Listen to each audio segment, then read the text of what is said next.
Look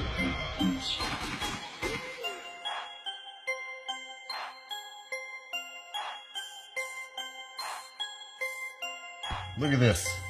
Look at this. People actually believe that there is a car floating around out in space. Well, I think it looks so ridiculous and impossible. And you can tell it's real because it looks so fake, honestly. We'd have way better CGI if it was fake. This is live on the air, okay? I'm going to zoom in on the Earth in Photoshop. You see the Earth? Okay, I'm going to go to Image, Adjust, Levels, and I'm going to bring the levels up. Uh-oh. What is that? Why is there a square box around the Earth?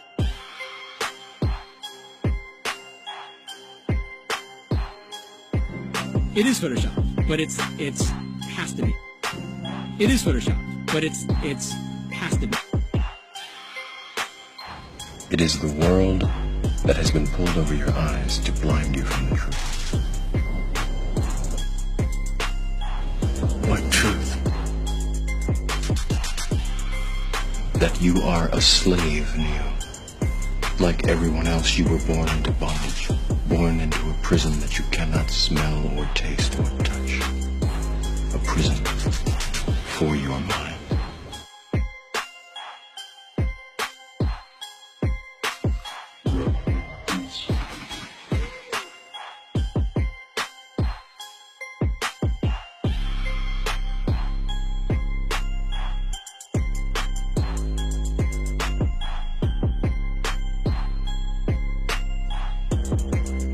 So let's use this model of the Earth. And let's enlist the help of a friend, Taxi. You might know her. Next segment, I'm going to show you how NASA grabs objects in 3D space, rotates them around, manipulates them. They can do this with water, with cloth, anything. And the cool thing about it is we can take what they're doing, what they're seeing with their contact virtual reality augmented lenses and put that on a separate video layer live.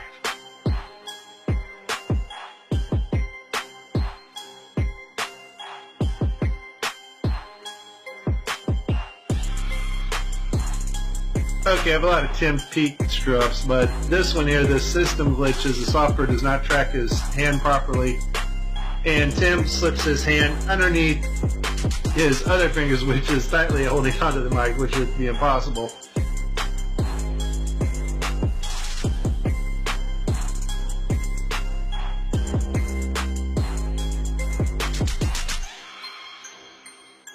You can tell it's real because it looks so fake, honestly. We'd have way better CGI if it was fake.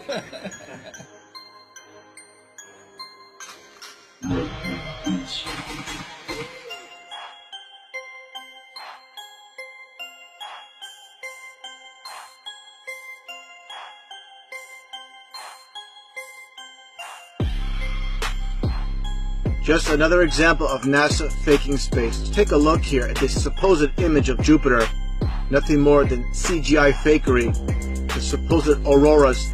Again, at NASA's official website where it states Hubble captures vivid auroras in Jupiter's atmosphere.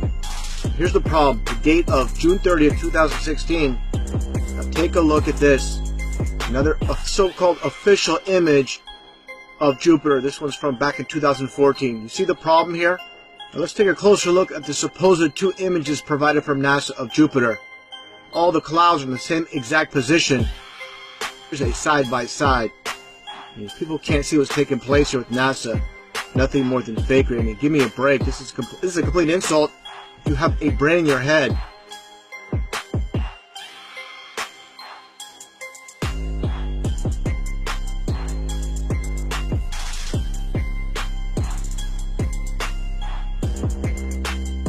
Like you're in a studio, maybe in Omaha, Nebraska or something. The shot is so clear. Is this a hoax? Are you really in space still?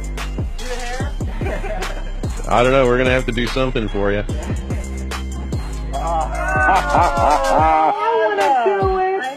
Oh, yeah, I can do that. Watch this. Is this a hoax? Are you really in space still?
Can you do a somersault right now?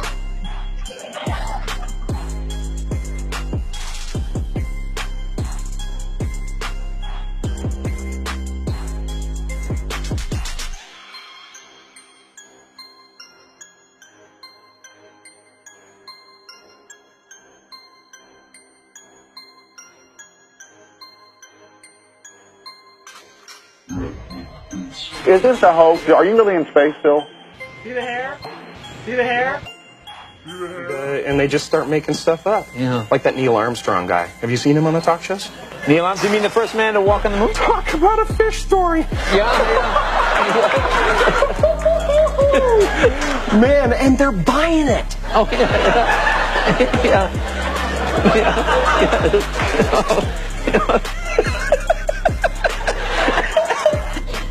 So many times during spacewalks outside the International Space Station, we can see air bubbles rising up. Can you touch on how there are air bubbles in space? Can you be more specific? Air bubbles?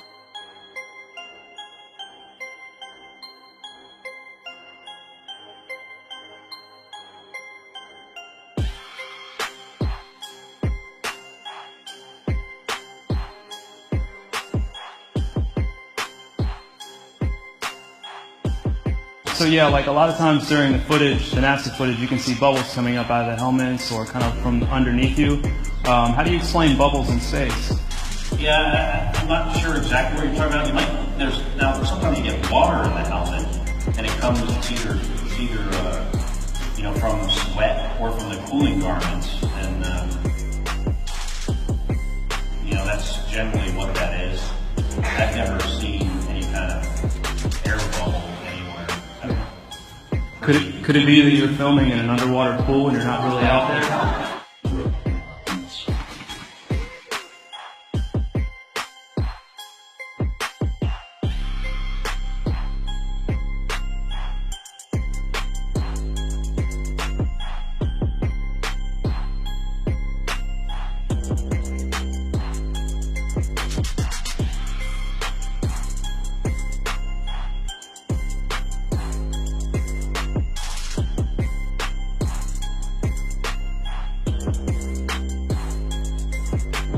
Let me tell you why you're here. You're here because you know something. What you know you can't explain, but you feel it. You felt it your entire life, that there's something wrong with the world. You don't know what it is, but it's there, like a splinter in your mind, driving you mad. You're a coward and a liar and a thief.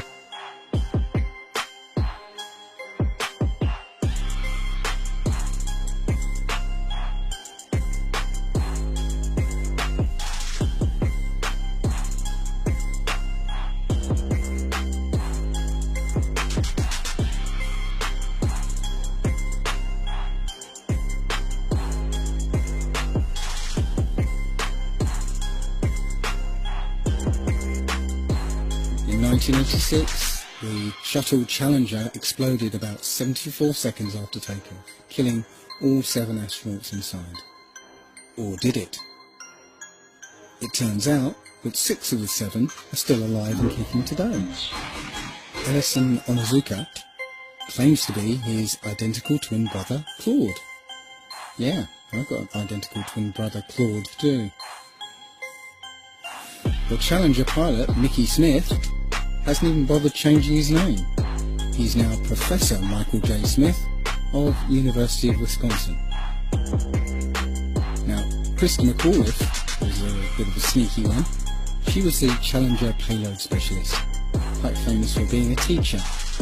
It turns out, during her astronaut days, she was using her middle name, Krista, and now she goes by her first name, Sharon. The Challenger commander, Francis Richard Scobie, is now Dick Scobie, which sounds like a rather unpleasant disease. Judith Resnick, the Challenger mission specialist, again hasn't even bothered changing her name. She's a professor at Yale Law. And finally, Ronald McNair, another Challenger mission specialist, claims to be his identical twin brother, Carl McNair. What are the odds? So there I was, just minding my own business, looking at Google Earth, and this big, snow-covered monstrosity is staring me in the face like, why is that covered in snow? So I keep digging a little bit deeper, and I finally get underneath this cloud cover here, and a few images pop up. And I say, oh, images, what are they? Well, this is what you got, which I'm sure that looks familiar to you, right? Looks just like the pictures they give us of Mars. So I'm just kind of creeping around here and definitely noticing the same kind of undulation changes and same kind of rock, same kind of dirt. The only thing that's missing is that nice little red tint that they pay somebody $150,000 a year to put on there. So I'll keep kind of going through here and see if it... What the...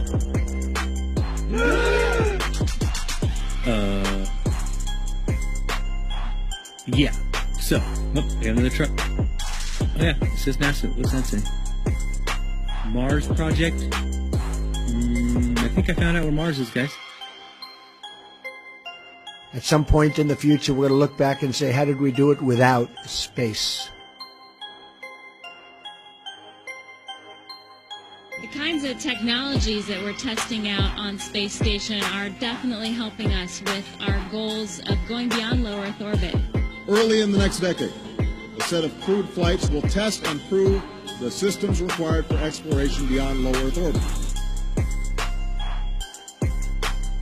Right now, we only can fly in Earth orbit. That's the farthest that we can go. And this new system that we're building is going to allow us to go beyond and hopefully take humans into the solar system to explore.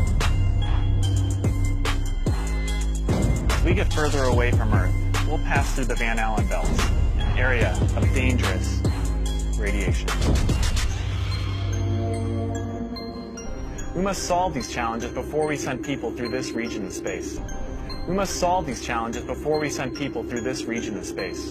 There's a small problem with going to the moon, and inch by inch, NASA is leaking out that they know that there's a problem there. It's called the Van Allen belts, high radiation belts of charged particles around Earth, and we don't know how to get through them, they say. Well, isn't that interesting, because there sure didn't seem to be a problem back in 1969. The moon landing stopped in 1972 and we haven't been back. We haven't been beyond the Van Allen belts. NASA admitted that it had lost the original footage of man's first steps on the moon. Go to YouTube and watch A Funny Thing Happened on the Way to the Moon. It contains newly discovered evidence, which is part of the missing tapes, of outtakes from the first mission to the moon, of them falsifying a shot of being halfway to the moon. For NASA to come out and say that all the tapes were erased, I mean, it's incredible. Geraldo, this isn't just one tape. This is rooms of tape labeled Apollo 11 moon landing. Someone had to physically go and erase it. It's very challenging to try to prove we landed on the moon, and it shouldn't be challenging. The tape should be there. There should be plenty of evidence. I mean, it's proof right there. This is an official NASA photo of the first Apollo 11 lunar module landing on the moon. I mean, it's right there. This is proof, man. It's the picture's right there. It's landing on the moon. But the only problem I have with this picture is that it's taken from the moon.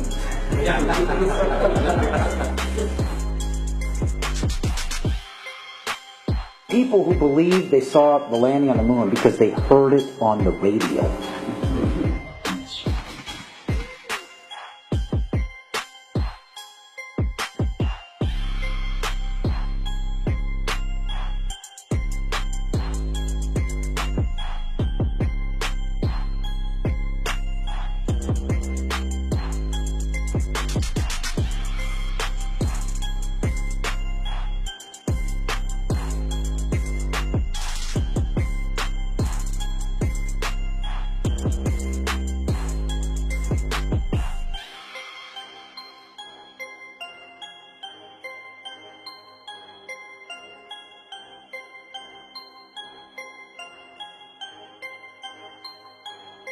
Here's a picture of the INSAT actually being deployed from the spacecraft.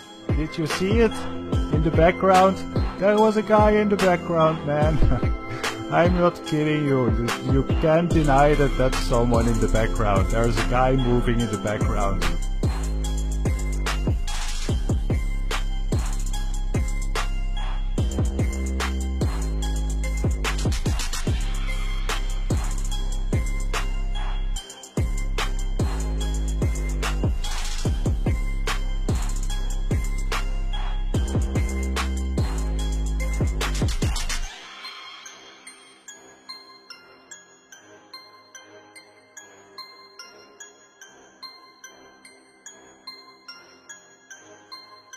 And I'll tell you, just if nothing else, here's why you can tell they're not fake.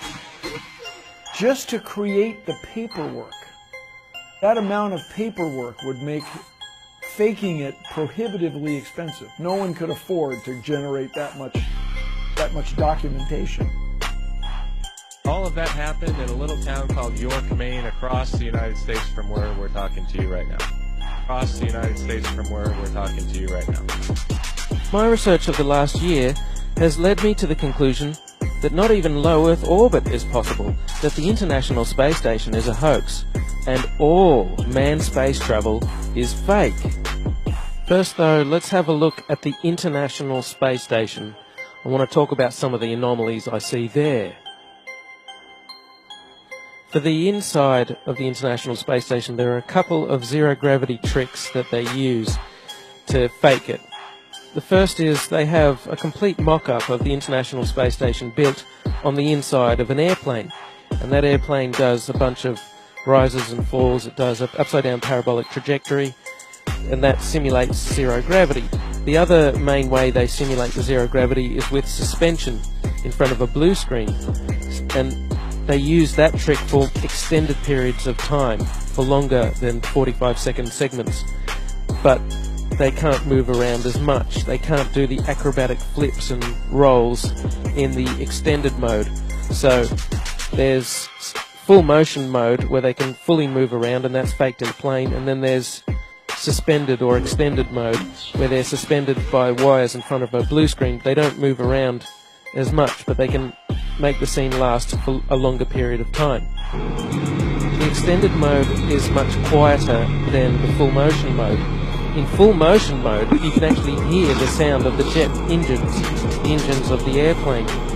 In every single scene of full motion mode, in every segment of the International Space Station, you can hear this loud sound, the sound of the jet engines. You could argue that it's the air conditioning system. Not even an office air conditioner is that loud. And why is there a loud sound in every segment of the International Space Station?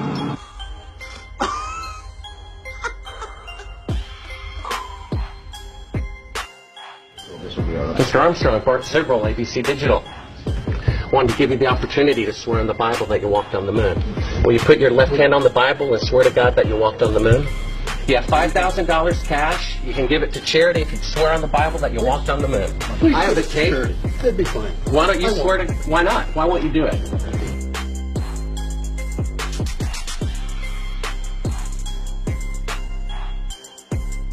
The Earth supposedly 23.4 degrees on its axis. And that leaves you, of course, the occultic number, again, 66.6 degrees off. Well, Earth is supposedly orbiting around the Sun at 66,600 miles an hour.